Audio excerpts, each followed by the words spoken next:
I understand this is an interdisciplinary platform, so I've tried to keep it simple so that the discussion that I have today will be accessible to everybody, and it will not be full of jargon or some things which we usually include in scholarly articles, right? So I have basically selected 3 novels of Markandya to show how the protagonists react to the different circumstances, the adverse circumstances, irrespective about their place in society, and whether they come from upper classes, the elite classes, or whether they belong to the lower classes, yet the spirit, the indomitable spirit which overrides all the hardships and the odds of life, that is what my discussion is about, right? Let me start with a very brief biography about Kamala Markandya. One of the most talented women writers of Indian fiction, writing in English, was Kamala Purnaiah Taylor. That was her original name. She was Kamala Purnaiah. She was born in Mysore and she did her education from Madras University. And later on, she married a Britisher, became Kamala Taylor as she moved to the UK after independence. Yet, as my paper will, as a discussion will show, that she, in spite of the fact that she was geographically removed from India, yet her roots were very firmly attached to the Indian soil, and she was very much in touch with what was happening in India. So she brought out that spirit, how the woman was fighting back in spite of the adverse circumstances, the Quit India movement. There are so many social issues which are integrated into her work. That is what today is like the novels that I've selected. That is just the tip of the iceberg. In case you are not familiar with Kamala Markandya, I would request you to read a couple of books so that you can understand not only her talent as a novelist, but also how the woman was depicted at that point of time. Right. She was born into a well-connected Brahmin family. Her literary sensibility projects itself in her novels as an acute perception of distinct forms of national consciousness. In one of the novels that I will be referring to, there we find the Quit India movement is very much a part of an active background against which the characters play out their roles. Right. Her fictional achievement lies in her being a steady traditionalist while transmuting the different phases of national experience into significant works of art. Traditional life forms the substructure of all her novels, and she shows how most of her women are upholders of the traditional values of Indian culture, like acceptance, fortitude, endurance, tolerance, and the like. Right. But that does not mean that any of them are docile, or that they are silent, or that they are mute. They may be mute externally sometimes, but they have a mind of their own, which becomes active and which expresses itself when crisis arises. When it is time when no one else is there, these women keep the boat afloat. Today, I'll be focusing on the recurrent theme in her fiction, which is a woman's search for identity. Being one of the most distinguished Indian novelists in English in the post-colonial era, she depicts women's concerns very intensely in her novels. This is because a woman's quest for identity, while trying to redefine herself, finds reflection in her novels. She explores the emotional reactions and spiritual responses of women and their predicament. She has a very sympathetic understanding. I think the word which will go better here is empathy, right? So she empathizes with the women and perhaps identifies with them to a certain extent as well. That is why the characters are so very alive. They are not artificial. They are living, and all of us can identify with them, which is why her novels, even though they had been written so far back, they are relevant to us even today. So there is constant search for meaning in life, and they refuse to flow with the current. As we go through the 3 novels that I have selected for today, we realize that the decisions are not always easy. and you are not a success in the face of society, right? In the eyes of society, because it is easy to flow with the current. It is easy to take decisions where you can lead a comfortable life. But all these women, the three women mainly in these three novels, they take decisions which are difficult, and the consequences are also quite adverse for themselves and their families. So it is not something which is an easy path. They have to go through a lot of pain and suffering and trauma, and yet they take these decisions, which is why I have chosen this title as a quest for autonomy. You are rediscovering yourself, right? It is not something you are making someone else happy. The man in the family has to be happy. This is what society expects of me. If that is the path you choose, your life will be much easier and comfortable. But here, they don't want to live a lie. They want to be true to themselves. They want to identify with the spirit of humanity, and they want to become a part of the society that they have. They have some humanist and societal commitments, which they fulfill very successfully. In this journey, there is often a sense of insecurity, and they have traumatic psychic experiences. These are all portrayed. There are so many novels, and I have just selected 3. As I said, this is just the tip of the iceberg. If I can motivate you to read more of them, I will be happy. The feminist voice is the most predominant in Markandya's novels, as she traces a woman's journey from self-sacrifice to self-realization, from self-denial to assertion, and from self-negation to affirmation. So this is a trajectory that we are tracing, that it is a journey of hope, irrespective of whether these situations are comfortable or happy or make them happy. It is often a labor of love. It is often a tragic, the consequences, people die, you lose loved ones, and yet you take a decision which gives you an identity, because it is something that people did not expect from you. It is something that you are, don't have to prove anything to anyone. You are proving things only to yourself, right? Could I just finish my speech, please? Then I'll take questions. Is that okay? Right. Kamala Markandya was a pseudonym of Kamala Purnaya, who later became Kamala Taylor after she married an Englishman and moved to Britain.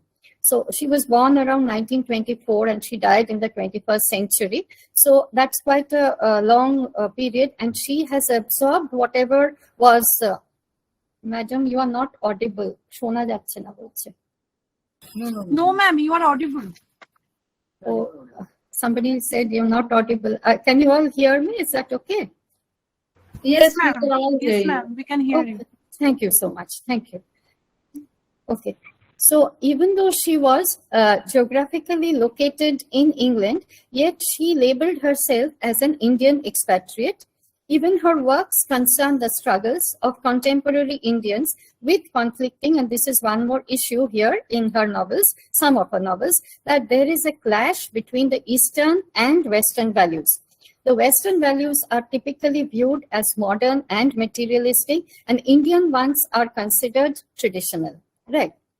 So in one novel, other novels it is used in a very subtle manner, but the novel that I've chosen first, which is A Silence of Desire, there we find this is a very, very prominent way in which the clash between East and West is shown. So the struggle between traditional Indian values and Western so-called modernity. That is how it was portrayed. West people are modern, they are materialistic, they are forward, and we are backward and traditional, right? So this is how it is reversed through. Right. Oh, I hope you can hear me now, ma'am. Right. So here, the struggle between traditional values clashing with Western so-called modernity, and here the protagonist, the female protagonist, which I'll just go over briefly, she reverses the role, showing that her husband, in spite of being so westernized, has also become very, very skeptical and full of doubts in spite of having a reason and logic on his side. The first novel that I have chosen today is A Silence of Desire. Right. This explores the contradiction between East and West, superstition and science, faith and reason, along with tradition and progress. The protagonist is Sarojini, upholding Oriental faith. She is a God-fearing woman with strong religious views. Okay, let me just go over briefly the basic story so that you can relate to it in case you haven't read it. This is a very story of, domestic, there's a lot of domestic bliss between Dandekar. Dandekar is a government servant who is very westernized, and his traditional Indian wife, quote unquote, who keeps the home caring, so-called perfect. This is what a housewife should be. She takes care of the children, she takes care of the household, she's very happy, keeps her husband happy. So he never bothered to find out whether she needed anything or whether she was happy with this kind of life. That is not important. His household was running perfectly, and that is all he was concerned about. Now, what happens one day that suddenly, one day he realizes that for the last few days, his wife was leaving home, going off at a particular time every day, and he did not know. She did not ask permission, which is what a good wife is expected to do. She did not inform him where she was going, and this became a habit for quite some time. Instead of asking her, right, this is a point that I'm trying to stress, that he was her husband. He could have asked her anytime that, is there something? Muted to not? Madam is muted. Barbar bolchen. Same person actually. Kono problem ache kina ekটু dekhe din. So everybody can hear you. Everybody can hear. So I can continue, right? Yeah. Right. So instead of asking her, what he does is that, thank you so much, ma'am. Thank you. So what he does is that he starts following her and spying upon her. That is not expected. You are perfectly compatible as husband and wife. Instead of asking her that, is there a problem? Can I help you with your problem? Where are you going? Is this something to do with your health? He asks nothing. He just starts spying on her. And suddenly when he follows her and he sees her that she's sitting beside a man with some other people around them, he gets furious. So there he starts hurling accusations at her, assuming that she was there for an extramarital affair. Right. This is where we are. So, as a result of that, there is a lot of conflict between them, which was not there for so many years because she had never opened her mouth. Now she has started asserting herself.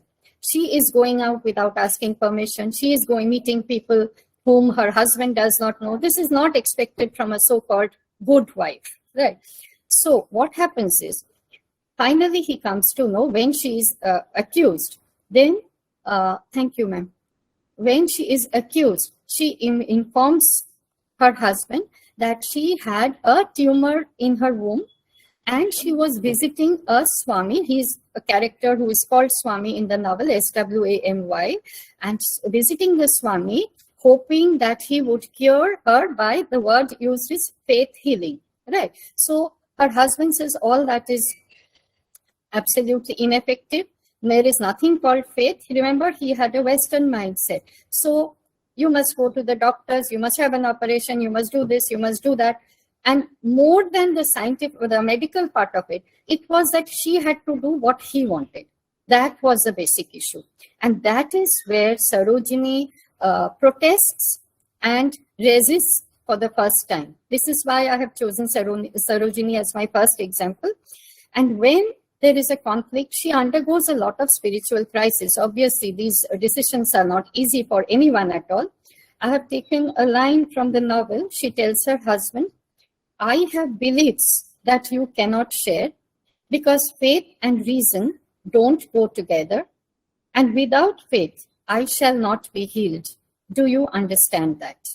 So this is the first time she is giving her opinion that I am on the side of faith and it is a conscious choice.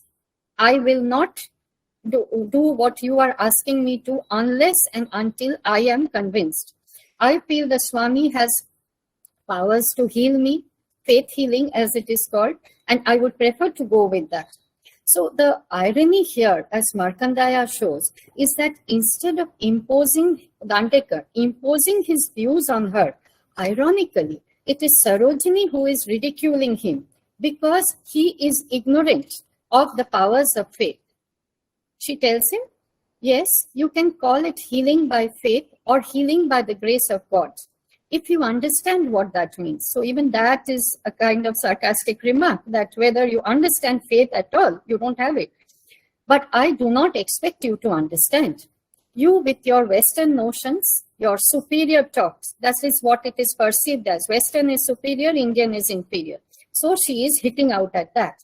You with your Western notions, your superior talk of ignorance and superstition. This is what Indians are known for, ignorance and superstition. When all it means is that you don't know what lies beyond reason and you prefer not to find out. So at least understand what it is about. You have made up your mind, your life is made up of black and white. Reason, faith, Western lifestyle is okay, rest of it is all trash. Right. So that is not. You have to learn to understand. You have to accept what there is another viewpoint. Your wife may want something else. It is always that the rest of the family have to follow what you are dictating. We find Sarojini asserts herself by expressing her personal views on faith healing, which defines her personality and identity. She does not hesitate in defying her husband, even though his arguments are based on reason and logic. Now, I was just reminded of that faith is also a part of Western culture. For instance, I am taking an example from literature, as I said earlier. I was reminded of the line from Tennyson's Morte d'Arthur poem, "More things are wrought by prayer than this world dreams of." Right. So how is this universe going around as it is? I mean, there has to be a controlling force for those who believe it. That is, of course, there. For those who believe it, there has to be a central controlling force. And so she tells him that you don't even bother to find out. There is something called faith, which is beyond reason.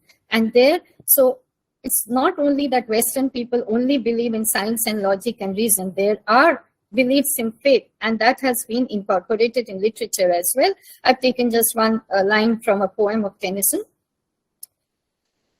Now, the irony here is that Dandekar, who is following logic and science, his mind is filled with doubt and skepticism, right? There is self-doubt, there is skepticism, whereas Sarojini is stable, she is firm because she has faith. She is more spiritually inclined than her husband, who believes only in science. So she is kind of emotionally stronger than her husband. And this doubt and skepticism of Dandekar, which I just mentioned, is manifested when he starts spying on her, on his wife. He could have asked her clearly. He follows her, he starts accusing her. He did not bother to find out. So that is where Sarojini was hurt. You could have asked me instead of assuming that I'm having an extramarital affair. So the domestic harmony is threatened by her secret visits to the Swami. And ultimately, what happens in the story, I mean, if you could read the story, she does go in for the operation because the tumor had to be removed, obviously. But it was because the Swami had told her that is the best way out. You please go in for the operation. And he leaves town because he could see that there was conflict in the family, which he did not want, because there was nothing really. She came to him for emotional support and, a kind of spiritual calmness for herself. So that people do not misunderstand, he leaves town and tells her, please go in for the operation. He said, I would be. Sarojini telling her husband why she is going in for the operation, and now she's not afraid anymore. He said, I would be, and not to hold back when the time came. I'm not afraid now of knives or doctors or what they may do. All will be well. he said so. Right. So he said so. Parama Mukherjee, oh, okay, right. So what they may do, all will be well. He said so. So that is the 3 words. He said so. I am going in for the operation because he said so. Because the Swami has told me, not because you have forced me right from the beginning. Right. She even has the courage to challenge her husband. You do not know what lies beyond reason. It is her belief that miracles can occur through faith. We have seen that in medical science also. Miracles do occur, right? She has an innate strength, resistance, and conviction that what she is doing is right. So this very process of thinking for herself and expressing it, resisting her husband at the cost of domestic harmony, that is what her journey towards self-assertion is about. Right. Even though Markandya was an Indo-Anglican novelist, she was very much a part of the contemporary social milieu in India. She considered that her novels were part of what we would call the literature of concern, which has a lot of social issues in them. And as a result of that, these are incorporated in these novels because the people could relate to what was happening around them, the contemporary events of the society and in India at that point of time. Many of her protagonists were victims of fate and poverty. And now my next example, the person I have chosen next, is Rukmani. Rukmani is the protagonist of her novel, Nectar in a Sieve. If you can see how powerful, how potent the title is, if you pour nectar in a sieve, you cannot hold it. It will flow through, right, through the sieve. So you cannot have a life. You drink the nectar and your life is sorted. That doesn't happen. Life is not like that. So here it is a woman who is fighting a losing battle right from the beginning, and yet she does not give up. That is why my next example is Rukmini. She exemplifies the large mass of underprivileged women who were married off at an early age. Even though she was the daughter of a village chief, yet she was married off to Nathan. Nathan, remember, she is the daughter of a village chief and her father had taught her to read and write. So it was expected that village chief's daughter, educated, would marry in a like-minded family, right? But here, she is married off to Nathan, who is an illiterate and a tenant farmer. So as we go through the analysis of this novel and the characters, we realize that the social issues, that they are victims of the zamindari system, they are victims about the ill effects of industrialization. All these are incorporated in the novel through the story of Rukmini, who is the narrator, and she tells us how her journey was not an easy one at all. Right. The pastoral atmosphere of the village vanished with the construction of the tannery. So tannery here is the metaphor for the process of industrialization, which was creeping into even the rural atmosphere of our country. Right. So it was something which was not very welcome, even though it gave employment to few people, but it brought about changes which were irreversible, and it brought about a lot of unhappiness. People were evicted from their land because the tannery had to be built somewhere. So I'll just go over a few points and how Rukmini deals with all these adverse circumstances in her life. The pastoral atmosphere of the village vanished with the construction of the tannery. Quote, this is Rukmini speaking. It had changed the face of our village beyond recognition and altered the lives of its inhabitants in a myriad ways. So, altered the lives in myriad ways is one of her sons. Like, she had 4 children. The eldest daughter is Ira, and her sons, there were 2 sons. And one of the sons was killed because in the tannery, because he had gone to steal, right? The animal hides he had gone to steal because the family was starving. So he was killed over there. Another son, the younger one, dies of starvation. And Ira, her husband, I mean, she had been married off. Her husband had brought her back here because she was unable to conceive. And the irony here, as Markandya shows, is that she resorts to prostitution. It was so unfortunate. She had to resort to prostitution in order to get something, get money so that she could feed her starving brother. She could not save her younger brother. He dies of starvation ultimately, but she had to resort to this. And the final blow is when the zamindar evicts them from their land. There was drought and they had a very bad crop. They did not have any crop at all. And on top of that, the zamindar evicted them from the land. Remember, Nathan was a tenant farmer. Right. So the tenant farmer has no rights. You people will know, no rights on the land. You can be thrown out anytime the owner wishes. So the tannery had to be built on that land. So these people are kind of dispensable. So they were thrown out. So I've taken a report, a statement from the Status of Women in India, a synopsis of the report of the National Committee 1971 to 74. Right, I've just taken one statement to show how industrialization, apart from bringing employment and development in the country, it brought about so many associated evils. This is from the report of the Status of Women in India, 71 to 74. Industrialization and urbanization have helped to transform trafficking in women into a highly profitable industry and changed its character from the traditional institutions into a widespread industry in vice. So industry in vice is an ancillary industry. So along with this, the tannery is just, as I said, a metaphor for the industrialization which was creeping into all the villages in some form or the other. And the associated industry is industry in vice, because that is how Ira gets sucked into this as a prostitute, right? Industrialization was responsible for polluting the vernal atmosphere of the village with its stench and clamor, while corroding the values of the people. Rukmini notices that her children hold their noses as they pass because the atmosphere is filled by, quote, shouting and disturbance and crowds.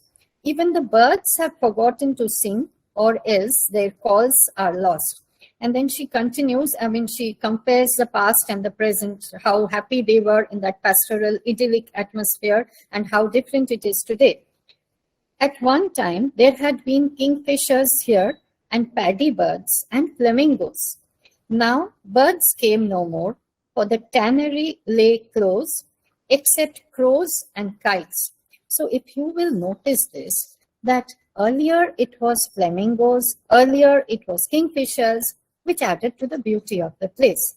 Now it is crows and kites. They are just scavengers. Yes, because the tannery is there. There are live animals skinned there. You know that.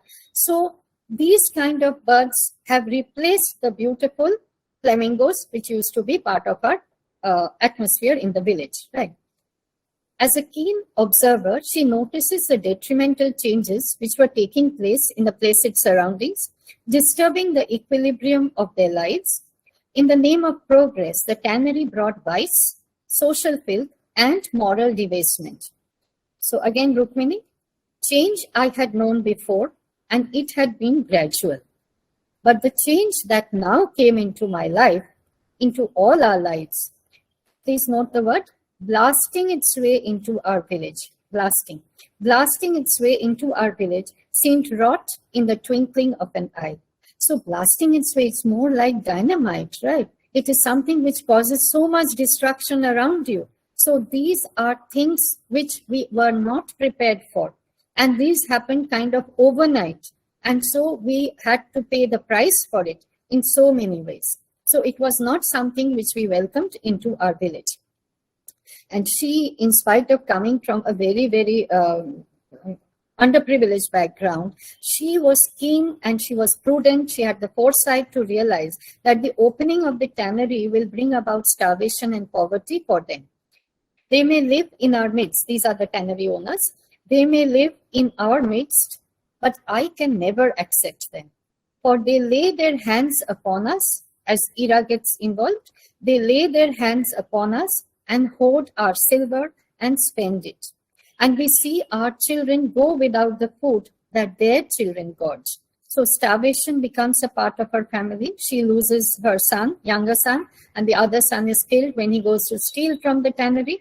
And even Nathan dies because once they are evicted from their land, they have to go into a quarry for stone cutting, and Nathan cannot take that.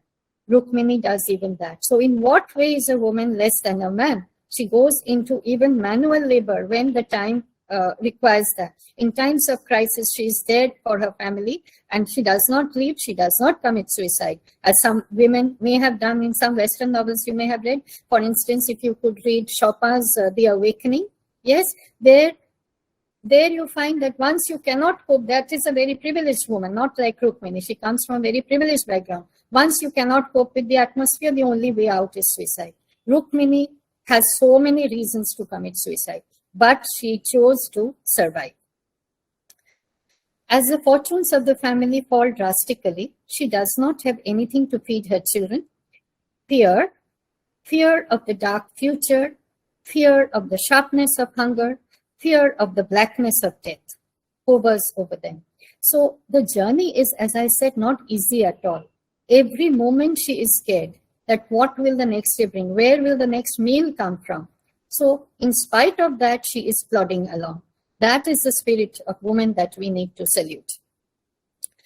The unhappiness associated with the birth of the girl child, that is another social issue which we find in the novel, apart from the evils of industrialization. So for instance, the first child was Ira, as I told you. When Ira was born, Rukmini sheds, quote unquote, tears of weakness and disappointment.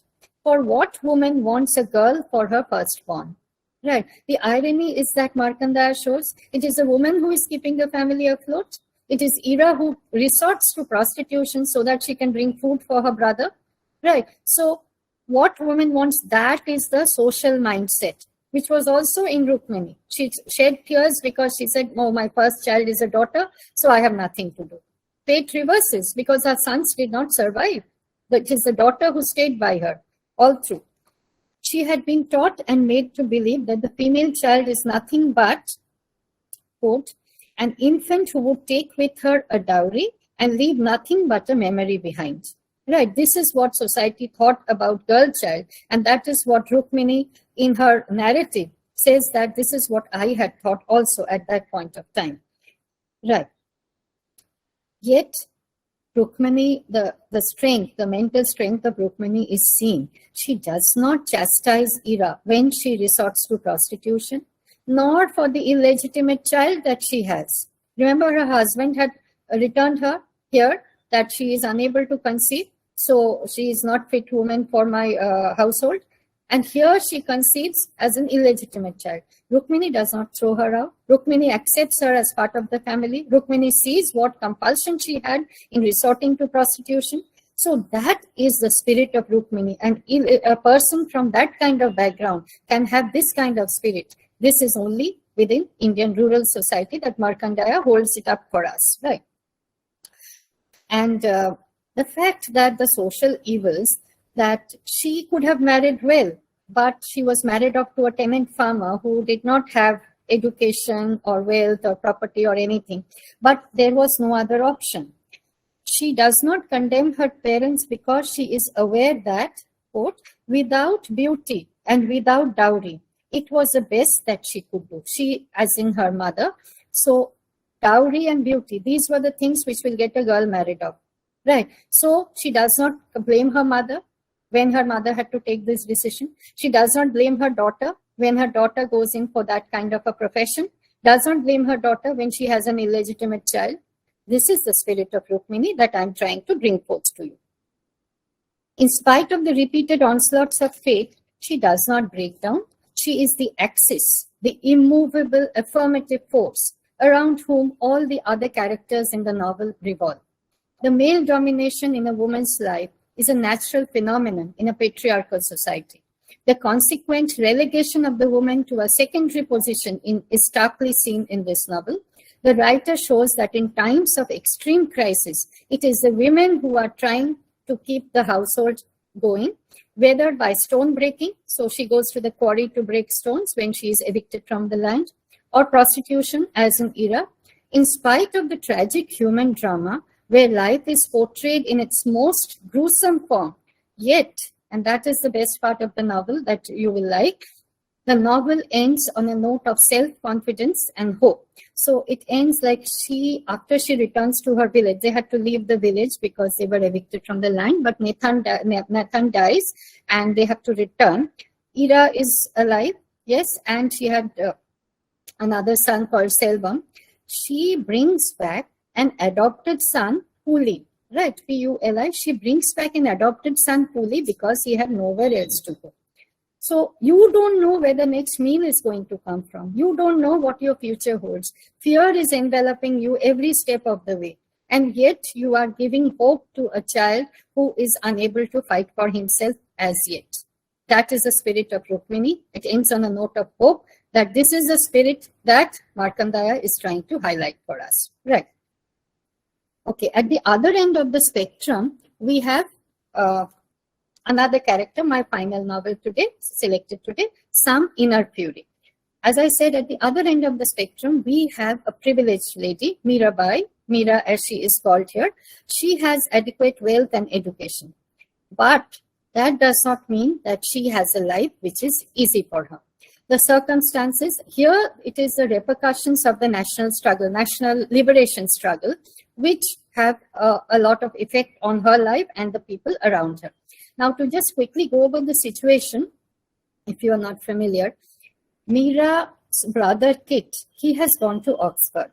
He's returning from Oxford. He has to get a job here and he becomes a district magistrate.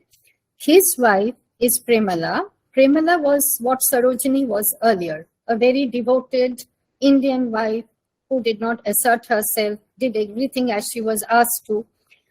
But now that Kit has returned, he seeks more from his wife as a companion, that they have to be on the mental wavelength, the same mental wavelength. So this kind of person is what he is not happy with anymore.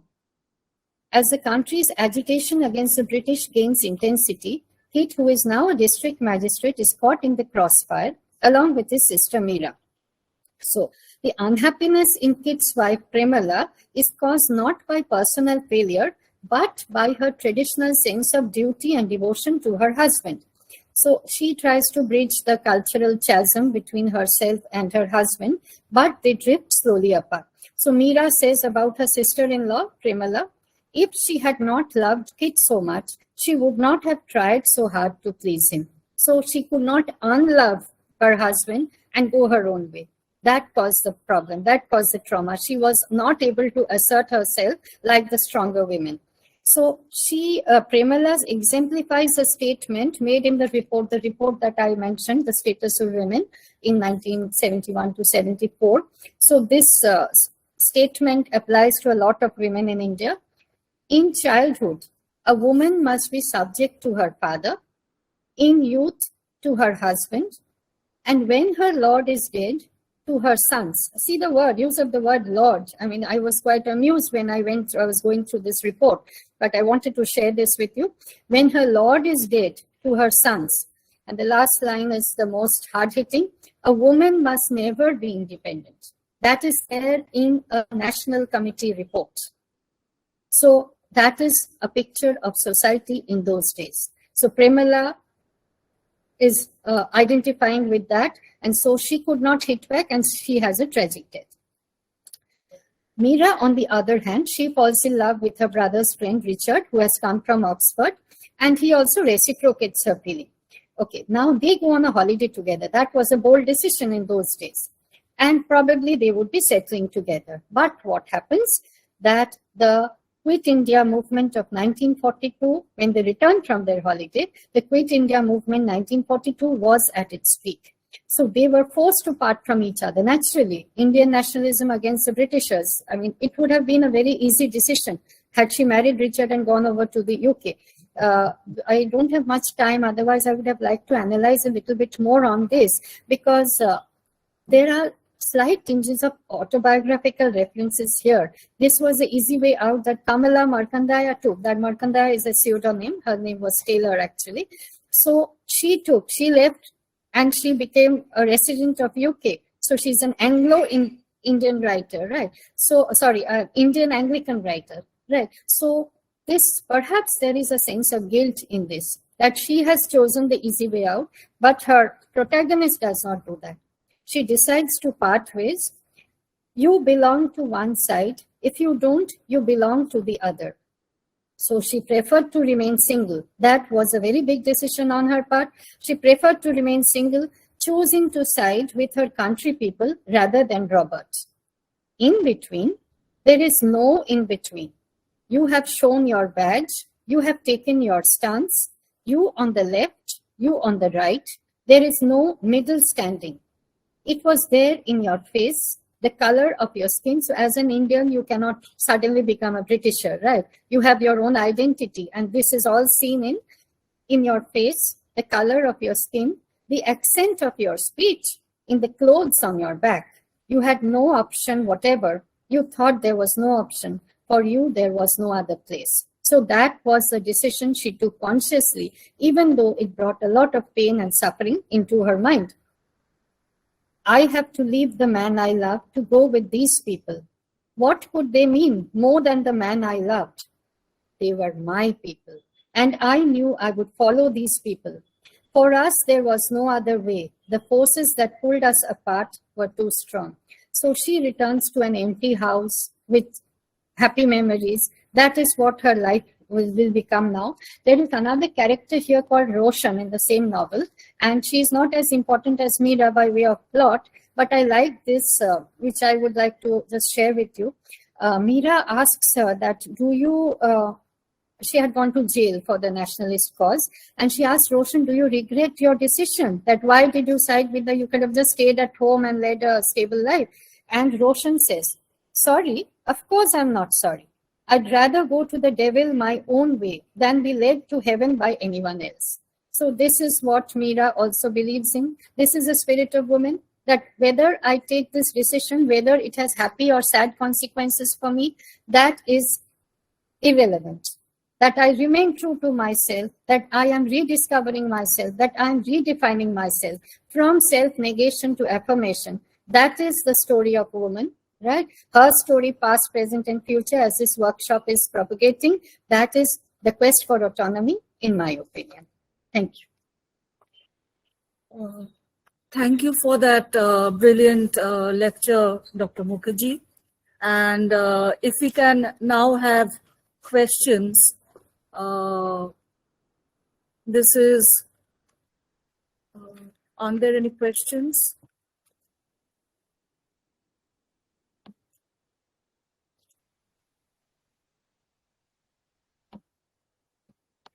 No, I don't think so. So, would you like to say anything more on Markandya? Since as of now, we don't have any more questions. Okay, 5 minutes more, then. Yes, if you could elaborate perhaps a little more. There was one thing which I would have liked to discuss, but I was hoping that in case there are questions, I didn't want to take away that time. Now, these women, I have not included too much of theory or jargon here because as this is an interdisciplinary forum, so we needed to interact. I wanted this to be accessible to everybody. So I would just like you to just go over the concept of the new woman, right? That concept, it is not exactly feminism as such, but it has the new woman concept is a person who is able to choose and take her own decisions without being dependent on a male counterpart, right? Whether husband, son, father, whatever. And this, in my opinion, this is entirely a personal take, that Markandaya's heroines, all of them exhibit these qualities, these characteristics of the new woman to some extent, right? They could assert themselves when the time came. They took over the responsibilities of the family when it was required. Some of them, like Meera, preferred to remain single, which was a big thing in those days, right? So these decisions are what the new woman had exemplified in Western culture. And so the feminist ideal of the late 19th century in England the new the suffrage movement, the suffragette movement, yes. So all these things were brought in from the concept of the new woman. So whether she did not consciously create them, but this is how you can link that. The point that I would like to share with you here is that Markandya does not give any location, time, venue, place of her novels. That I thought was a very remarkable feature. And why that is important to me? Because she does not want to categorize or compartmentalize, say, women of a particular place. Say if you are talking about, say, Rajasthan or something. So they have lack of water. So it goes around that. She has highlighted feminine issues and they are universal. They are irrespective of geographical location, time, space, age.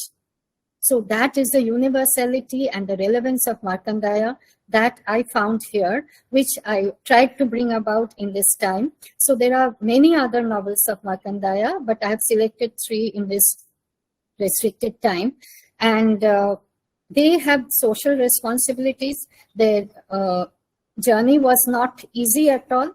In spite of having very difficult circumstances, in spite of their hardships, yet they listen to their heart, because reason and logic don't always are not the best options for life. Sometimes you need to be true to yourself instead of trying to prove something to someone else, right? So they have been trying to fight against suppressive patriarchy of their respective societies, and that is what makes these women in Markandya so memorable. Right. I think you have a couple of questions now. You can see it there. Thank you. I have a question. Name of the first novel? Okay. Right. Ma'am, I have a question.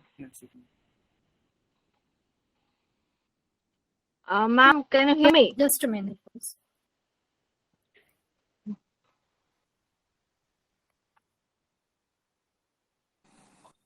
Hello, ma'am.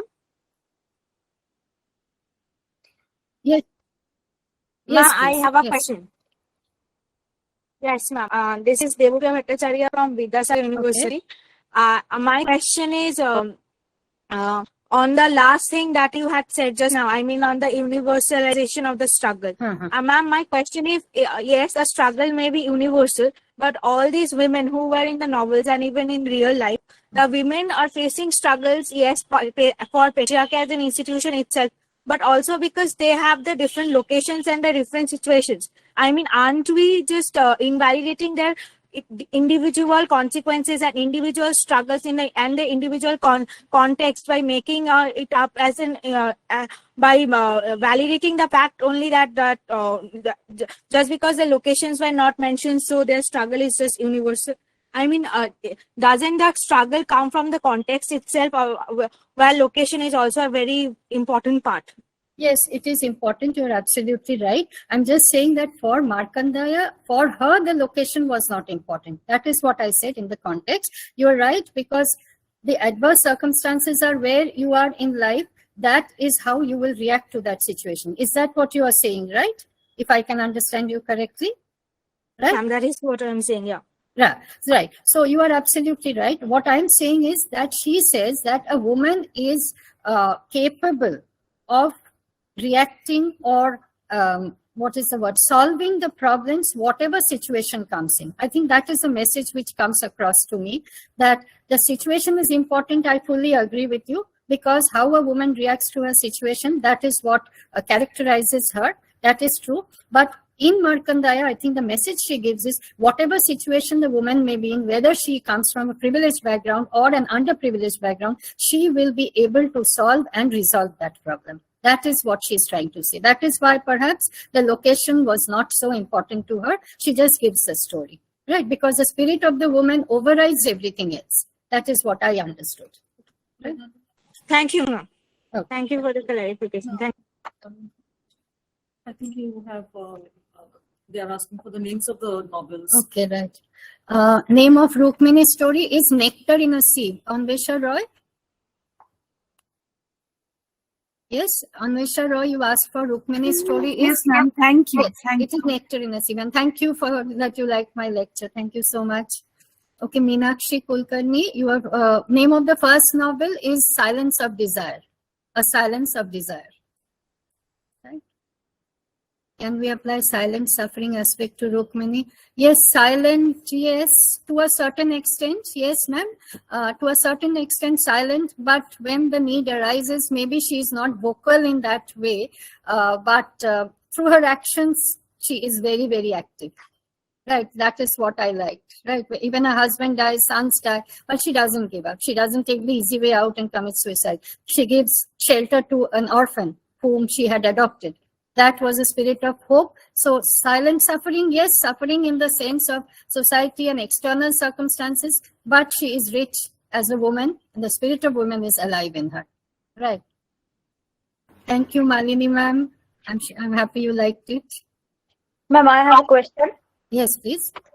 Hello, my name is Payal Dai, and my question is about the theory of new woman. I want to know to what extent a new woman theoretically was radical. I mean, in Indian context, we see some examples of fictional new women, like Ella in Rabindranath Tagore's Ella Charodhaya. Right. But I mean, to some extent, we see that the new woman, like Sheshir Kobita's Labanno or Ella, they are not extremely radical. I mean, they are to some extent are rooted to the traditional or conservative views of societies. So I want to know that to what extent they can be called radical. Actually, radical, it does not always mean aggressive, right? You can be radical in your views, but not necessarily in your expressions. So articulation through views. So I'm just saying that this is my opinion. I may or may not be wrong.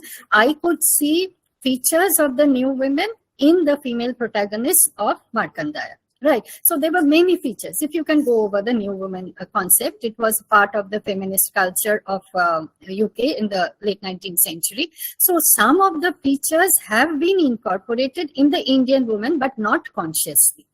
Right. Markandya has included this. But the women are not conscious that I have to be radical. I have to do this. This is what modern women do. So it is not a conscious way. It is just that their mindset is that they are intelligent thinking people who have a right to take a decision about their lives without being imposed upon by a patriarchal society.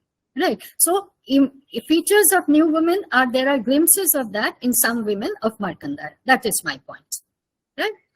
But in late 19th century, if we consider the late 19th century context, then are the new women, be it conscious or unconsciously, they chose? No, that was a conscious movement. Yes, you brought up a good point. Thank you. That was a very much a conscious movement, because from there you have the suffrage, right? The suffragette movement came in, that women's suffrage, yes, the right to vote and everything, that all came in because it became a conscious movement. In England, it was definitely a conscious movement. Here it is my way of linking some features of that into the women of Markandya. Right? This is a personal opinion. You may or may not agree with that. Okay. In the context of England, do the new woman always confined in their domestic life, or they no, social life also? Social life also, because otherwise you would not have been able to get the right to vote. That is very much a part of the political and social milieu. Yes. So there were other things also. There were other features also. The legislations had been passed that women were allowed to work outside. They were given the number of hours, equal pay, equal work. There were a lot of legislations which were passed because women did it on a social platform, right? So it is not necessary. If you are confined to the home, you may not be able to express yourself. You did not have social media in those days, right? So you had to come out and express yourself. So it was a conscious movement, yes, and political and with social ramifications. Okay, so they did transcend the domestic sphere. Yes, yes, true. Okay. True. Thank you so much. Thank you so much. Thank you. You're welcome. I'm very sorry to interrupt, but we are just at 12. We have to finish, and Professor Vibhuti Patel is always with us, is already with us. Thank you so much, Dr. Mukerji, for that brilliant lecture, for that thought-provoking lecture of yours, which I'm sure will make many of us read up more of her works. Thank you so much. And I hand it over to now Shangita Ghosh. Thank you, Madam, for this excellent session.